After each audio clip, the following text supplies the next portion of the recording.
they can explain an idea, but they can't actually define a product. And there's a difference, right? An idea, a concept is something people can get behind. A product is something somebody will buy. And so I listen really carefully between, oh, is this an idea? Oh, you know what? This is a real problem. Like, when patients come to a hospital, they hate the use of a clipboard and we should do something different. Versus, I think there's a really good idea for an app on your phone that can utilize information that you have stored. So if you're somebody who has a chronic disease and you're going across a whole bunch of different healthcare providers, you can literally, sync your phone in a file and it'll stop that clipboard that makes you repeatedly say your own name on paper in today's world.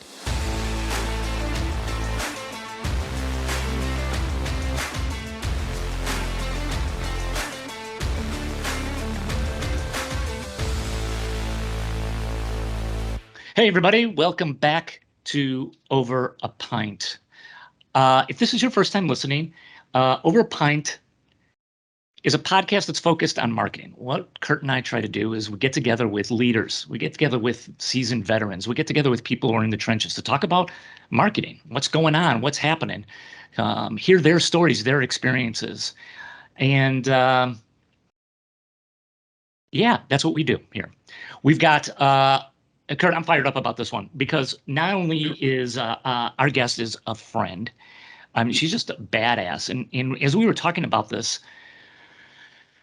yesterday, you hang out with someone and you realize what this person's accomplished. But, it's kind of because they're a friend, it's kind of like, yeah, right. But now as we were preparing for this podcast and looking down her resume and thinking about the past and all that she's done, I'm like, this woman's a baller. This woman is a baller, right? She is the director of strategy at Merative. Julie Pekarek, welcome to the podcast. Thank you, Pat. We're psyched to have you here. Julie, it's called Over a Pint for a reason. Before we get into the questions, before we start all our things, what do you got in front of you? I'm hitting the hard stuff, the H2O. That is my drink of choice, and I drink an awful lot of it. You could call me a binge water drinker. Okay. Stay hydrated. Absolutely. And Brother Kurt, are we pumping? Are we promoting the local? Is it out of the tap, out of Lake Michigan, or is it? We like to promote something. Kurt, I go all in, recyclable, reusable from the tap. Nice. So Pat, we're promoting Lake Michigan. Yeah, there we go. All right. I love it. Me too. Pat, Julie, I got to tell you, so I am promoting today a beer from Wisconsin Brewing Company. I've got their Yankee US IPA. I love it. I love the label. Give me the bird. I see that as a tagline. Stay weird. This is so cool. But I'll tell you what. So our mutual friend, Pat McGovern, yesterday said, hey, Kurt, why don't you swing by my house after work? I'm going to have a bag on the front porch for you. Well, this was one of the elements that was in that bag. And I had one last night, Pat. I did. You know me, I'm not going to show up at home with beer and just not do anything. I had one of these last night. Super good beer. Really enjoyed it. So thank you, Pat. Awesome. Cheers. Yeah, cool. I've got Wisconsin Brewing myself as well. This is the Badger Club Amber. Really, really tasty on a nice hot day like today. Thank you, Wisconsin Brewing, for sending those our way. Really appreciate that. Okay, let's light this candle and get the party started. Julie, again, welcome to the pod. Let's start off. Give the audience a little bit about you, your background. You've got the mic. Awesome. Well, I'm going to start with a little disclaimer that this is me representing me on the show and my opinions are my own. That's our social media disclaimer. That said, I am a probably mid-late career professional. I have always been in healthcare. I live in Whitefish Bay, Wisconsin. I have 6 children. They are all in their 20s. So I have successfully gotten all of them through their teenage years.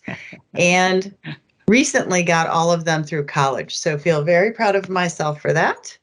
And enjoy walking. And on a perfect day, I get to walk with one of the best humans on this planet named Lisa. And I enjoy hiking. I have 2 dogs. And when I am asked my superpower, I always say it is calm. My superpower is calm. Well, that's about it. That's awesome to have. That's awesome to have. We're going to start digging into a little bit about your career. Right now, as I mentioned, you're director of strategy at Merative. But Julie, why don't you just give us a little bit of background about you coming up in the ranks and some of just your professional kind of tours of duty, both inside and outside of marketing, which makes you really, really interesting. Absolutely. I started out in undergrad in the sciences, but didn't want to go to medical school. And I didn't love lab work, which left me a little bit orphaned in that I really, really enjoyed biology. And I had an opportunity to take a class through the business school while I was an undergrad in healthcare and just thought it was unbelievably fascinating. It is so messed up and so complex. And yet so intrinsic to all of our basic human rights. It's just such an interesting industry. So the common thread of my very varied career is that I've always had a passion and loved healthcare. So I started out in consulting. I did some work in business planning and strategy in biotech. I worked for a health system, overseeing strategy and business planning, and then through career changes, got responsibility for their marketing team. And so that was really my entry into marketing. And then via a move and life changes, ended up being home for a while and came back into my career into a marketing role. Did marketing, did product marketing, did investor relations. At one point, there was an entire marketing department of me and one other person. Served as a chief marketing officer and then moved into product management. And so right now I have responsibility for the strategy for our business and also the product management team. Not too much, Kurt. No, I don't know what you're doing with your life, but like take a cue from. A lot of yawning going on here. Jesus. Jesus. Julie, what have you been doing with your life?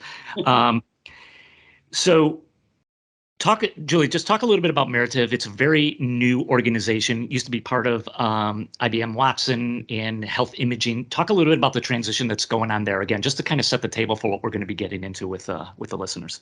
Sure, absolutely. So Merative is actually a brand new company. It is under the Francisco Partners umbrella. Francisco Partners purchased all of the assets of Watson Health from IBM. So on June 30th, I was an employee of IBM. And on July 1st, I woke up and I was an employee of Merative doing exactly the same things with exactly the same people, but just as a new company. So we end up moving from one of the world's largest companies into being a very small, privately held standalone company. Super interesting. Really, really. That's okay. So we're gonna get into that in a minute. Julie, you started off talking a little bit about like your interest in being a longtime veteran about healthcare. If you could, what kind of sum up the space? What's going on in healthcare? Again, we're looking at this from a 3,000-foot level. What are some of the big trends that are happening that we could kind of use your insights to kind of set the table? Well, I think with the rest of the world, healthcare is experiencing what is post-COVID, still COVID kind of world. And obviously, healthcare was at the epicenter of everything that was going on with COVID. So while we all, as employees, worked from home, lost our jobs, whatever we had to do, healthcare workers were on the front lines. And providers had to immediately shift their focus. They had staffing shortages. They had shortages of protective equipment. They had, very, very rapidly changing protocols that had to happen. And that's our key market in my business, our providers. So those folks were, the last thing they wanted to do was talk to us. At the same time, we needed to be very respectful of the fact that we have products that are mission critical. So if our products go down, our customers can't keep doing their medical imaging work. And that's really intrinsic to what's going on in terms of caring for patients. So we needed to find a way to work with them to make sure that they still had support from us, but we certainly didn't want to step in. This wasn't the time to sell them something. Right. So we've had a really interesting, I think healthcare, at least from our perspective with our customers, I think we've gotten a lot more empathetic and compassionate with what's going on with them, because we were able to demonstrate that we are still there for them. We're still able to do upgrades for them. We're still able to make sure that their systems are staying up. At the same time, we're very respectful of the fact that they're not making any decisions. And now that they're coming out of COVID and they're wanting to make decisions, again, they want to keep that dialogue with us. In healthcare, especially in health IT, you have to have such a trusting relationship with your vendor, because you're going to invest in an IT solution from them, and you're going to have that for 5 to 7 years. You want to make sure that that vendor is somebody that you can trust, that's going to be responsive, that's going to continue to innovate for you. It's a big decision that these providers make when they make a software decision. It's not easy to change it. And so we do a lot of work, from a marketing perspective, we do a lot of work in understanding what that relationship looks like, how we can be the best partner for them. We work with a lot of third parties. We bring in a lot of, sometimes even our competitors to say, hey, what's best for you? Let's integrate. Let's make sure this all works for you. Good. You want to use somebody else's stuff. Let's all put that together for you. That's all part of building that very trusting relationship that they need. They need to be able to rely on us. Kurt, you'll remember this when we had Dean on the pod, right? Yep. Dean Steer. And he talked about, and I think this is common in the B2B space, the importance of these partnerships with vendors, right? I mean, you can only be so good as your vendors are, right? If you're getting bad stuff from that. So that whole type of thing is really interesting, and how it just permeates from the different B2B space. Julie, one last question about kind of like the overview type of topics is, I think I know when you say imaging, what that means, but you're in the trenches. So talk to me about what does an imaging company do? Sure, absolutely. So let's say your kid falls and they hurt their wrist, right? Yep. And you need to go to somewhere and get that wrist. You call the doctor. The doctor says go to Children's and go get that wrist X-rayed. So our software helps with everything from understanding how to get on the schedule and get your information into that site, to the ability to take that X-ray that gets captured, to make sure that X-ray that gets captured correctly, and then that imaging set, those pictures, can go up on a computer screen, and a radiologist can read that. And they can say, oh, your child has, a fracture in their wrist, in this bone, and we recommend this course of treatment. We think they should be referred to an orthopedist, et cetera, et cetera. So the core of it is really taking images, medical images, and putting them on a computer screen and allowing that clinician to make a really good decision about it. And it could be anything from a wrist to your heart in a cath lab. It covers everything. You know what's interesting, Julie, is I hear you kind of talk through and explain your passion, your career path. It does remind me of some of the other guests too. The word trust comes up, and it's almost like what your core business involves so much more than the products at hand. It's almost like there's a higher purpose. It's like, because of what we do, there's a human on the other end. And I'm as I'm listening to you talk about that, it almost seems like there's a higher purpose. And it gets back to, you had said earlier, like, this was a passion. I've always been passionate about healthcare. It's been my vertical. And Pat and I were we both were on a training session a couple days ago, a webinar, and they talked about when you can combine your passion with your talent, that middle part is that spark. And it sounds like, to me, it's like, this is your spark. It's like, it's combining two things you're really good at and you're passionate about as well.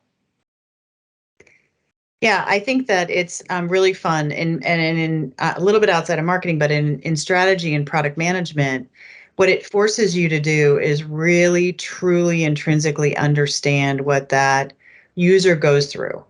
And when you really understand that, and you understand the complexity of their day and what they're faced with, and that comes with sitting there. I have sat in radiologists, reading rooms for hours and hours and hours. I have been in cath labs. I mean, you have to be there and understand how they use your product and understand the complexity and all the things around them that maybe your product doesn't do, but somebody else's product might do. And you can put that together and make their life better.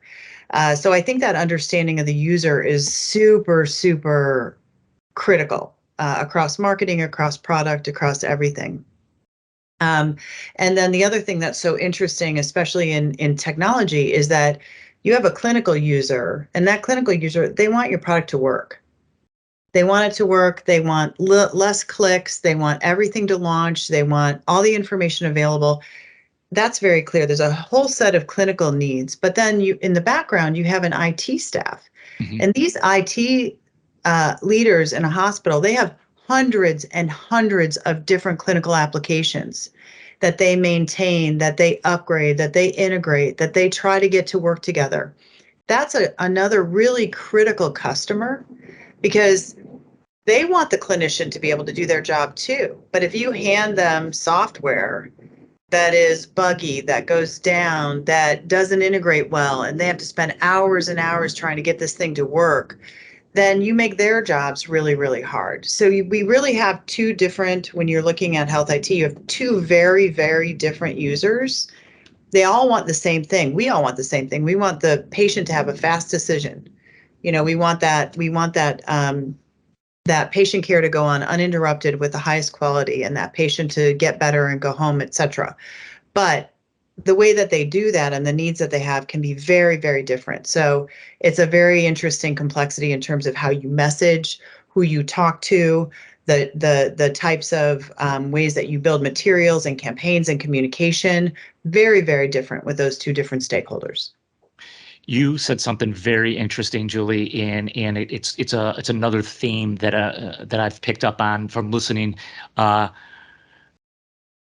John Alvarado, I would put in this camp. I would put Jamie Andrzejewski. She would be in this camp, and that is, and others have talked about it too. But those are the two top that are coming to mind. Is sitting with the customer, understanding the product, really getting in the trenches. I mean, it's so freaking simple. It's such a simple concept, and yet I would wager to bet most marketers don't do it on a regular basis, right?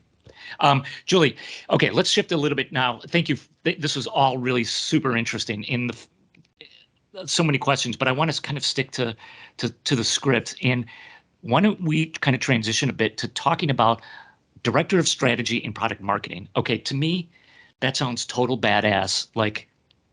But what is that? Sum that up. What is your role? What do you do?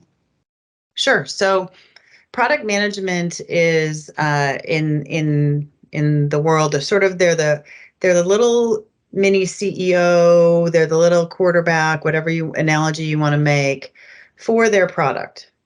So they have ultimate responsibility, and it's a very difficult job because they're an informal leader. So if you look at our teams, we have people who do support, we have people who develop the product, we have a strong influence from quality and regulatory because these are medical devices in many instances. Right.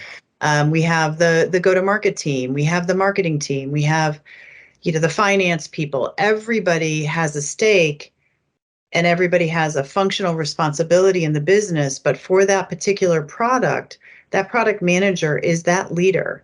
And they need to make sure that everybody cross-functionally aligns with the vision, knows where that product is headed, is able to deploy it, train it, talk about it, demo it. They're continuing the ball rolling on that little tiny business. And that's a really odd position. Okay. It takes a special personality. In fact, when I interview people for it, most of the time I try to convince them not to do it because I'm like, just so you know, this takes a special personality. And if you don't like it, So I lead that team. Alongside my little mini product manager CEOs, we have what we call program managers, and those are like the mini COO. So they're making sure things get done, product moves forward, metrics for the product are correct. People are aware if things are going off the rails. They are just taskmaster, organizational, extraordinary people. So I have those two teams, and that comprises our product management. On the strategy side, it's very much about how do you align what you're going to do, the choices you're going to make, the bets you're going to place as a business to increase your business success. So strategy is all about making choices and making decisions. What are you going to do? What are you not going to do? If you're going to do it, how are you going to do it? How are we going to measure it? And how are we going to ensure that somebody's accountable so we move forward? So it sounds kind of badass, Pat. It's really a lot of practical forcing of decisions, and then forcing of people to stick with their decisions, or if they want to change their decisions, why? Because it's very easy for organizations without strategy to go off track, and all of a sudden 2 years later you're like, well, now why are we in that business? Oh yeah, somebody thought that was a good idea, so we threw some money at it, and then it kind of spun out of control, and now we have 5 customers, but we have no way to get to 15. This is really interesting, and you bring up a lot of topics that I want to go into now. But Julie, and we talked about, again, going back to Dean, which was a really great interview. We talked to him and asked him this question, and that is, you've got a strategy, right? We're going to go forward, but the shiny pieces of metal do come up. And you start going off the rails a bit. How do you keep the team? How do you keep yourself focused? Because sometimes those divergence do pay off. Yeah. Right? A lot of times they're just time sucks, their money sucks, and at the end of the day, that you've gotten nowhere, right? We haven't moved the ball down the field at all. But sometimes you hit a gold mine. How do you keep it focused, Julie? At what point, and here's more specifically, what process do you have in place for keeping the team focused? What process or what ways do you look at saying, yeah, let's explore this further?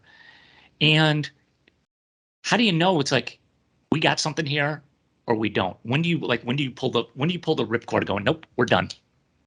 So hard. And you're never going to get it perfect. Yeah. You're never going to get it perfect. So I think the best way that I could say from experience in different organizations is that you got to keep everybody in the boat and aligned. So as a overall product management, portfolio management person, you need to have portfolio.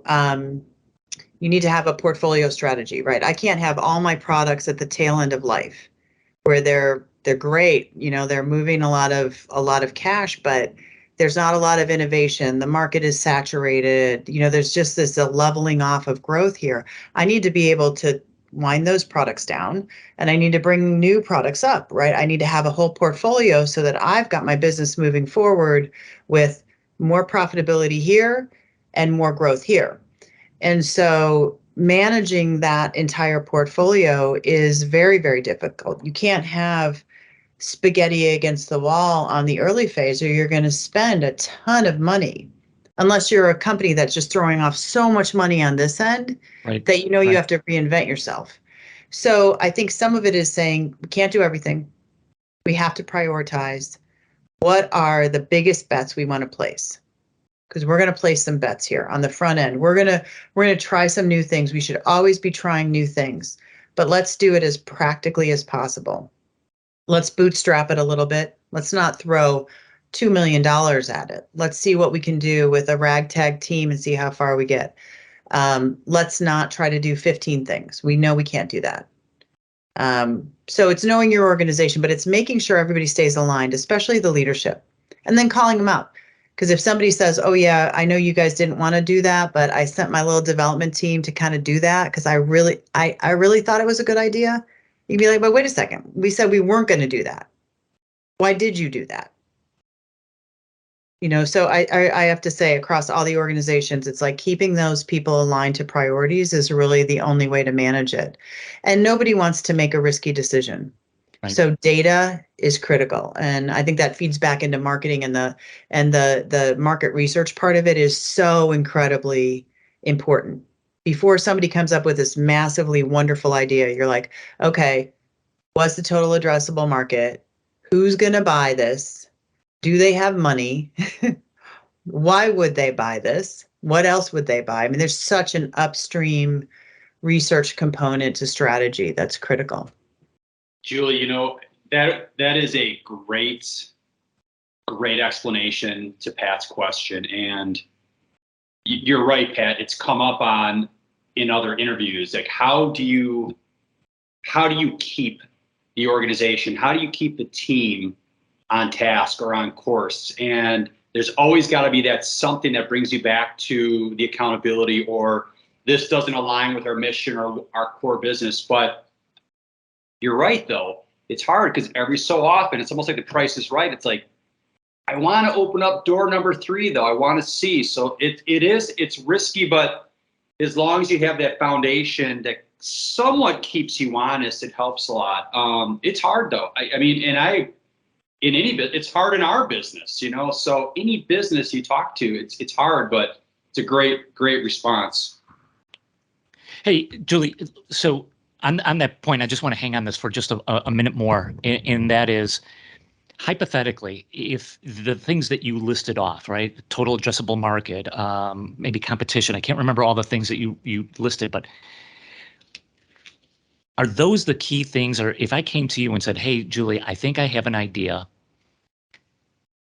I've done some of my homework, but there are some missing.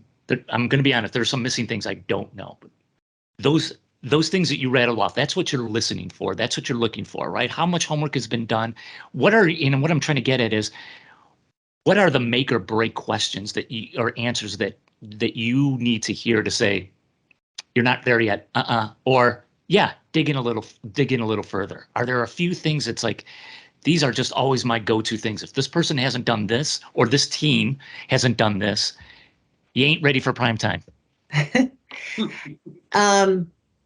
I think that there's some just basic questions that I hear where I think things get off the rails a little bit. So one of them is, they can explain an idea, but they can't actually define a product.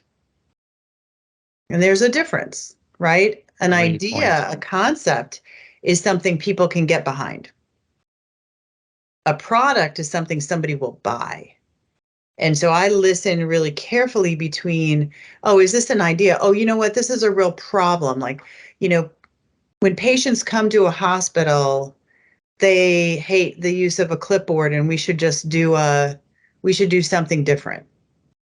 Versus, I think there's a really good idea for an app on your phone that can utilize information that you have stored. So if you're somebody who has a chronic disease and you're going across a whole bunch of different healthcare providers, you can literally, sync your phone in a file, and it'll stop that clipboard that makes you repeatedly say your own name on paper in today's world, right? There's a difference between those two. So same problem to be solved.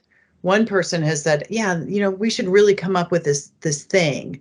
And someone else has said, it's an app, it's on your phone, it syncs with this, right? So I listen a lot for that, because I think that number 2 is much farther along the path toward actually doing something.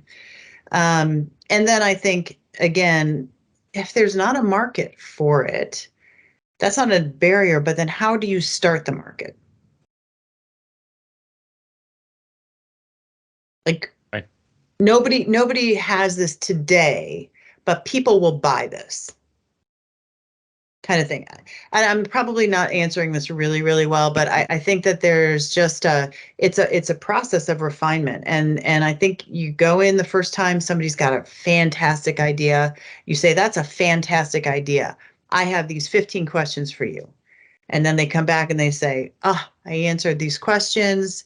And then, you kind of keep it rolling. I've never been in a situation where somebody has walked in and somebody said, that's amazing. Here's $500,000, go make that happen, or push it forward. Takes a while. Got it. That was an excellent answer. I think it's an excellent answer too, and I think it gets back to a principle. I had she was probably the best boss I ever had at another agency early on in my career. Challenged me like I was never challenged, but she would challenge our team, and what she would say, her big thing was strategize with execution in mind. And she was all about the big idea. It's like, big ideas are needed, but she's like, don't come to me with a big idea until you've thought about how we're going to execute it, because otherwise it just becomes something pie in the sky. So when you were talking through that, boy, that brought me back to just a life lesson that is still with me to this day. Julie, I want to ask you a question. So earlier on, I made a note here, and I was one of the first things you said. You're like, my superpower is calm. I'm like, that's pretty cool. Pat, I don't think we've had a guest ever come out with a superpower. Have we ever had a guest that's proclaimed what their superpower? So Julie, no, Julie's the first. Yeah. So you've got a superpower that's calm, which I think is cool. So, you know, when you, as teams are built, and in your situation, what kind of superpowers do you look for? Because I guess where I'm trying to get at a little bit, and I don't want to dig too deep, but you know, it seems like culture and personnel come up all the time with our guests. It's a constant theme, whether we're an advertising agency, we're, you know, in health, it doesn't matter what your industry is. In your experience, what type of superpowers do you look for when the team is built that are really essential? So I think it varies by the type of work that you have to do. And I am a firm believer that people have personalities that are going to lend themselves really well to certain jobs and not to other jobs. And if you have that good personality match, that person's going to wake up and they're going to like their job more. And I always say to people, I want you to wake up and I want you to find some joy in your day or some challenge or something positive. If your day is exhausting and dreadful, then you're eventually going to leave, right? It's who you work for, it's the people you work with, and then it's the job that you do. And so I'm always very, very honest about who they're working for. I'm like, I'm me. Like, I'm going to tell you, you know, I'm not going to be anybody other than me, because otherwise you're going to get some false idea that I'm way, way better than I am. And the team, make sure that they know who the team is, because those are the people they're going to be working with. But in terms of the job that they do, so product management, we deal with conflict day in and day out. Conflict is critical to prioritization and to innovation. If you don't have the ability to say, oh, this is a great idea, actually, it's not a great idea. Maybe if we modified it, let's talk about it this way. If you don't have an ability to ideate on innovation, it's not going to be great. And if you don't have the ability to have each of your stakeholders present their opinion and somehow compromise, you're not going to have the right priorities. So you have support, and they're always going to want to do the things that make the customers happy. And you have development. They're always going to want to do the things that technologically advance us and are easy to, you know, build. You're going to have the implementation team, and they want the most easy things to deploy and install. Everybody has a functional role, and we have to fight. We have to fight about what's most important today, because you can't do everything. And so I think intrinsically in my team, I need people that have the ability to walk into conflict. And, you know, people that are loaded for bear and they're all about the fight, they're never successful. Right. You know, they just keep brewing up. We never get anywhere. And the people that avoid conflict they hate it. They absolutely hate it. It's a dreadful job for them. So I need somebody that's going to be able to walk into that conflict and say, hey, we're going to have some conflict today. We're going to have it out. We've got this issue. This is not anything personal about anybody, but we've got to make a hard choice here. There's going to have to be some compromise. I need you all to be on board with this kind of thing.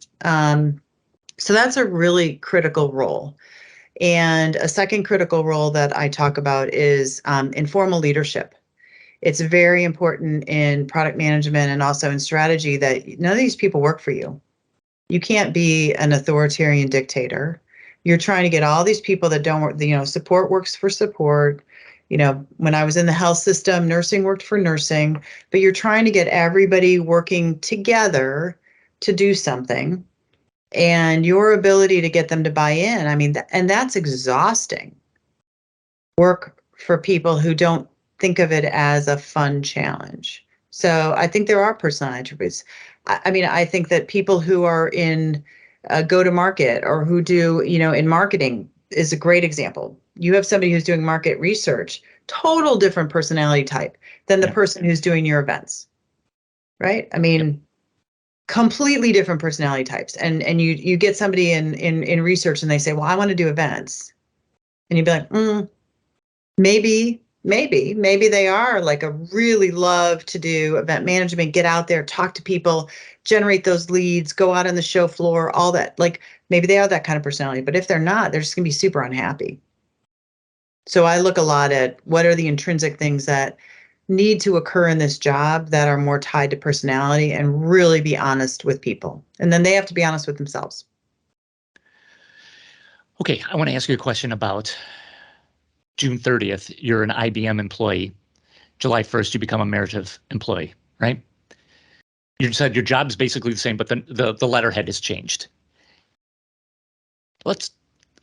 How is that changed though, Julie? How is that switch now changed how you approach the business, if at all? So, I mean, one way that I'm thinking about this is just from a pure branding standpoint.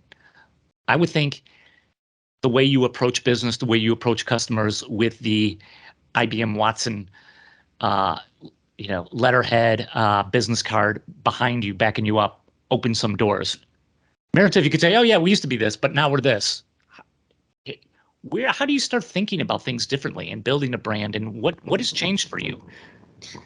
So I'll answer that in two ways. So one, just generally, within my career, I've worked for people who have changed the letterhead. I work with people in my office who have literally worked for 6 different companies, and they've sat at the same desk in the same office. Gotcha. And in my career have also had some of those changes. I will tell you that it's the people. It's the people. When I talk to customers about any one of these changes, the first thing they'll say is, well, are the people staying?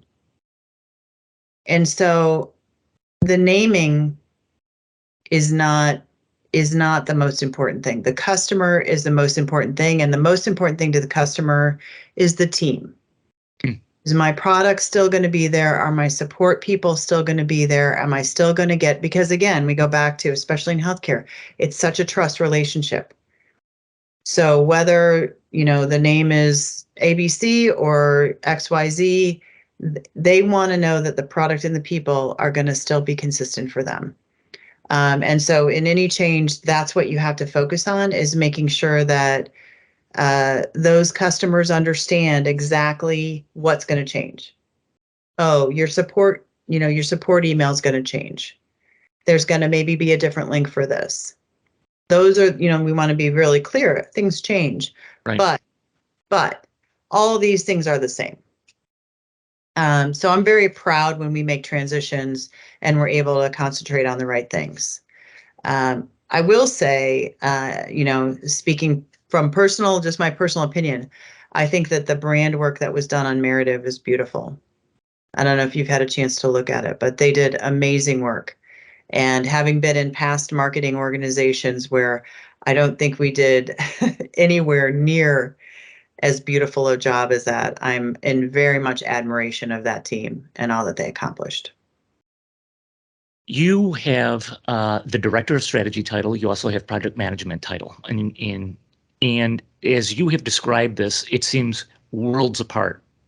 Strategy is looking at how do you bring on new product? How do you sunset certain products? You're talking about long-term, big picture type of thing. On the other side of the coin, it's like you're down and dirty. You're looking for a conflict. We got to move on this stuff. It seems like 2 different types of worlds.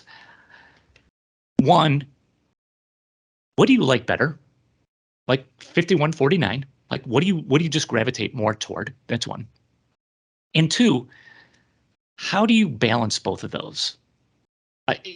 How do you like physically shift your brain into saying, now I got to focus on this, and this is going to require me to think about things this way. Now I got to get out of the weeds and I got to think about things this way. How do you just go about that? Because that seems, for a guy with a freaking gorilla brain like me, that seems really hard to do.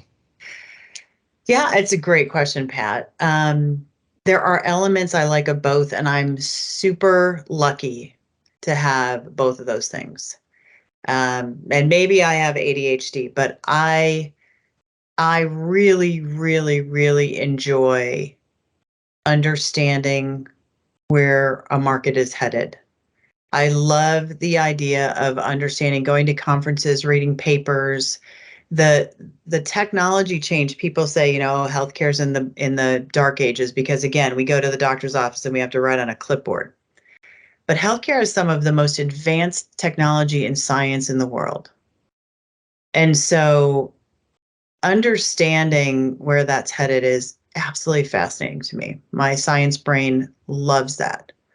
At the same time, if you ask me the most fun way to spend a day, I would tell you it's with customers at a customer site, really understanding what's going on with them, really dragging all of what we're trying to do into a personal level to say, wow, since COVID, our front desk team is hard. We don't have enough people. People who come up are angry.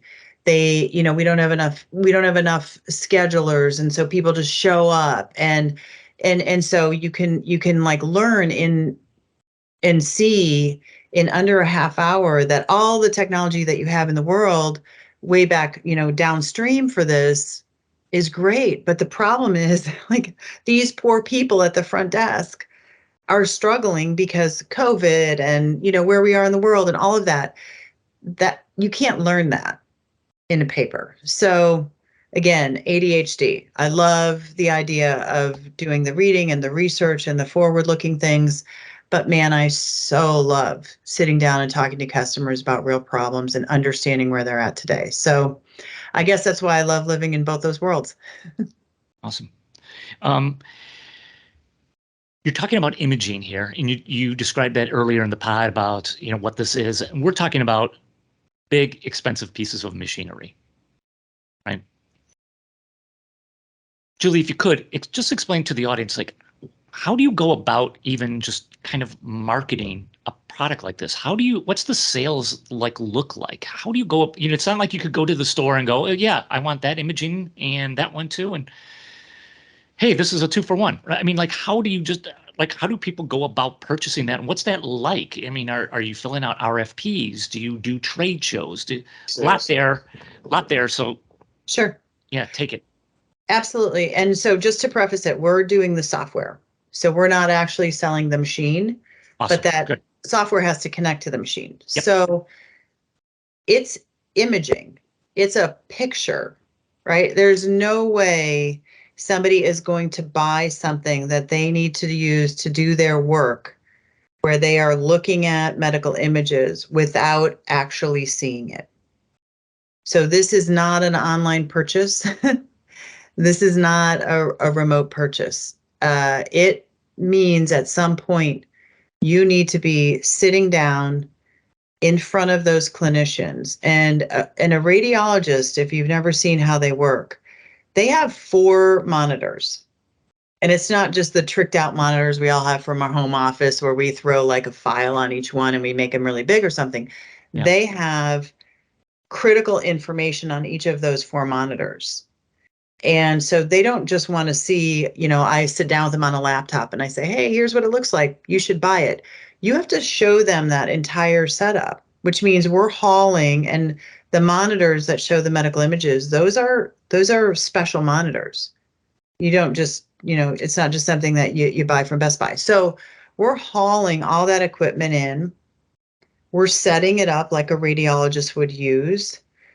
We're demonstrating it to them. It's great if they come see us at a trade show because it's already set up. That's right. Even better.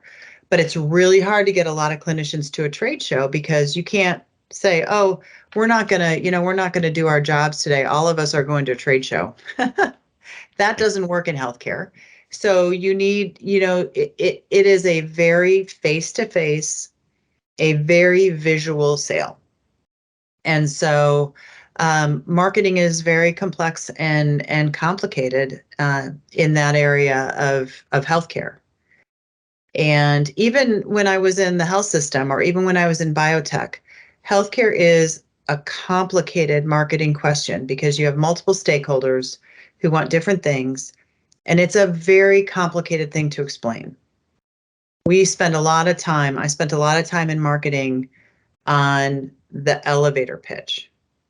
How do you describe in 3 sentences or less what it is, what it does, why they should want it more than someone else's stuff? That's the most difficult thing I've found in healthcare marketing, is creating that distinct message that's correct, that's clear. Because, you start to get into it and it's like, oh, well, I have seen this repeatedly. It's like, well, why should I buy this product? And then somebody does a snowstorm for the next 30 minutes about the feature functionality, and we have this and this and this and this, and you lose the person. Julie, keep in mind. Pat, I want to jump in. I want to stay on this a little bit. I think that elevator pitch, the elevator speech, so important. It keeps everyone on point. I know exactly where we're going. It's like it's critical whether you are an executive all the way down to someone at the front desk. You got to be on point. It helps in so many ways. Let's go back to March 2020. So you just said in this industry, face-to-face, such a huge part of the sales process to really make the folks understand. How did that, you just got done saying it's so mission critical, face-to-face demonstration, bringing the product in. What happened in your situation? Everybody had to adapt, right? So one of the biggest shifts in imaging was that these clinicians, radiologists, cardiologists, orthopedics, people who need to see medical images, a lot of them weren't at a hospital. More of them wanted to be at home. Because if you didn't have to, if you could read your medical images from home, why would you go in a hospital and expose yourself, right, to COVID? So all of a sudden it was like, well, they needed us, but they needed it to be different. They needed to be able to set up home reading systems. They needed to be able to make sure that we were networking cardiology imaging out. They needed to be able to share images so that if you had imaging done in one place, you could make sure that those images got over to the person who needed them. People were being, transferred from hospitals and things like that. So their needs changed. And so we had to had to quickly adapt and say, hey, we know you're not going to do this right now. What's your biggest pain point? What is bothering you right now? Oh, okay. Well, how can we jump in and help? So there was a lot of rapid. At the same time, we as an organization and as employees and people were trying to figure that out. Luckily, we all made the move to home office really easily because we had the ability. We were lucky and had technology we could use at home. So it was a shift on all levels. We were trying to figure out how to stay connected to our customers, how to make sure they were staying up, how to make sure our teams and our employees were connected, how to make sure everybody was healthy. It's a huge challenge. Julie, if I could ask you too, it's like, wow, there's so much on your plate. What keeps you up at night? What the person with their calm as their superpower, but what keeps you up at night? That's a really good question, Kurt. I'm a very professional worrier. So I can run through worrying about just about anything. If you give me a topic, I will process the worry of that topic. So lots of things keep me up at night. Luckily, all my children are out of my household, so they don't keep me up at night. That's a relief. But every once in a while, I can go through that circle of worry. I think in healthcare, I'm very worried that the healthcare market is going to continue to right itself. We spend a lot of money on healthcare in the U.S. There's lots of good examples around the world. How do we make sure that we're continuing to do the right thing for people, give them access to the basic human right of healthcare and sick care and so forth? And then how does technology play a part in that? So we are always looking for what can new technologies help in that, but that's like big picture, Kurt. I mean, I might worry about that once every 3 months. Most of the time, I'm just worried about like what's going to happen tomorrow. What am I supposed to wear? I've got a 5 a.m. flight. Did I pack correctly? To be honest.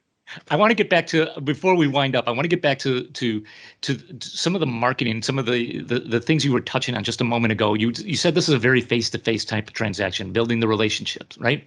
But we all know that in today's day and age, that's somewhere around, depending on the numbers that you're looking at, between 50 and let's say 75% of the buying decisions already completed before they get in front of you. Right? People are already doing research on your software. They're already investigating it. So when they're connecting with you, it's not like, boy, never heard of you, but they've done research, right? Talk to us a little bit about how you and the team are greasing the skids to provide that information to your customers right before that face-to-face meeting. What are the channels that you're using? What do you rely on? Talk to us about that. Yeah, so we have a lot of channels. One of them is that we've been in the market for a really, really long time. And it's a small part of the healthcare market. I mean, in the scheme of things, it's really tiny. So people know us, and that's beneficial. They may have heard of it, or somebody has used it at some point in their career. They worked at this hospital and now they went somewhere else. Yep. So there's a lot of just general recognition. There also are some industry groups that help evaluate different vendors in the space. And so hospitals can look up vendor analysis like KLAS, or they can pull, different reports, and they can evaluate us that way. Lots of hospitals use the RFP, RFI process and ask a consultant to come in and, kind of go through a process of selection of vendors. So it's just really important from a marketing perspective that you stay clear and consistent across all those channels, so that if somebody is looking, they know exactly who we are when it comes time to make a choice. We just want to be a part of that choice. Once they do that initial stuff, then they dive into the face-to-face. So we just need to make sure. Julie, you talked about trade shows a number of times. Are trade shows still a viable channel in your space? I mean, are they still mission critical, or are they kind of waning? Or give us the kind of your ranking of trade shows in importance. So in our market, historically, trade shows are probably the most important thing that we've done. But COVID set it back. Nobody wants to try to do something as visual as healthcare technology or imaging technology remotely. And I think everybody tried it early on. In 2020, everybody did the remote trade shows. And there's a lot of excellent content you can consume from those trade shows from an education standpoint. So to the extent that trade shows moved to their, an association trade show could post a lot of educational content, and people can consume that. And that's amazing, that library of content. But you're never going to get, like, I've been in virtual chat rooms or virtual meeting rooms. In my opinion, doesn't work. Having a virtual trade show booth that people come in and visit doesn't really work. And everybody tried really hard, but I still think the blended trade shows work really well for people who want to go to a trade show and do education, and they can still do that remotely. But if somebody is there to network, or somebody is there to actually talk with people, you can just do that outside of a trade show. You don't need to have a trade show meeting, So I think trade shows are going to still continue to be. Maybe they'll consolidate. It's expensive. Yeah. It's hard. It has been hard. We'll see how things go in 2022, 2023. But I sure hope that there's a path forward for that face-to-face interaction and networking. I think it's really important. Julie, you've done so much in your career. I mean, it's just freaking impressive. I mean, you talked about CMO, consultant. You come from a pedigree college and university. You're now director of strategy and product management at Merative, and basically, in a lot of ways, it's a startup, right? It's kind of a startup with a past. What's next for Julie Pekarek? Well, I am loving the path that I'm on right now. Super, to me, the COVID years and the transition have been an incredible leadership challenge at a personal level, trying to keep people engaged, trying to keep people involved, trying to keep people healthy, trying to move all of this forward for our customers. The leadership challenges in that have been really, really incredible for me. And now we're trying to get people to move to something new. And some people have been through it, like I said, time and time again. Right. Those people are like, gotcha, not a problem. Some people have been really scared about it, very scared about it. Change is different. Getting those people to stay reassured. If they don't want to come with us, then we need to bring new people in. So there's been so many great leadership challenges in this, and it's still so new. That's kind of hard for me to look more ahead. But I'm a fan of setting dates with myself. So I have put on my calendar November 15th, I think it is, where I have a date with myself and I say, hey, self, how's it going? Are you liking it? Did you wake up and do something challenging? Is this fun? And, at the end of that date is like, no, it's not. Then I should be like, hey, why am I doing this? Can something change in my job, or should I be looking elsewhere? And so I think that's how I manage this sort of change. But right now, we're still in the thick of it. Julie Pekarek, you have been awesome. We didn't get into nearly as many things. It's just an hour goes by so fast. Thank you so much for being on the podcast. We always, as we sign off, always give the last word to the guest. So, Julie, the mic is yours. Lead us to the promised land. So, you let me know that I would have this, and I think that the best thing I can do to finish off is just to reiterate, like my career, when I started, I thought it was going to be this marble staircase, and I would have my step up and then my next step up, and I would just go straight up the staircase to the, corporate pinnacle of whatever career it was. And I learned really quickly that it is not like that at all. It's like a path through the woods, and sometimes you got to go down to go up, and sometimes you fall. And it's okay. Like, it's still super, super pretty. And so I think my career is a patchwork quilt of ups and downs and lots of different things, and saying yes when I thought I couldn't do it. And I just can't emphasize when I mentor people enough to say, just don't think that marble staircase up is the right way, because there might be somewhere sideways that's just going to be so much more fun. Julie, thanks for being on the show. Thanks for being a friend for so long. You're awesome.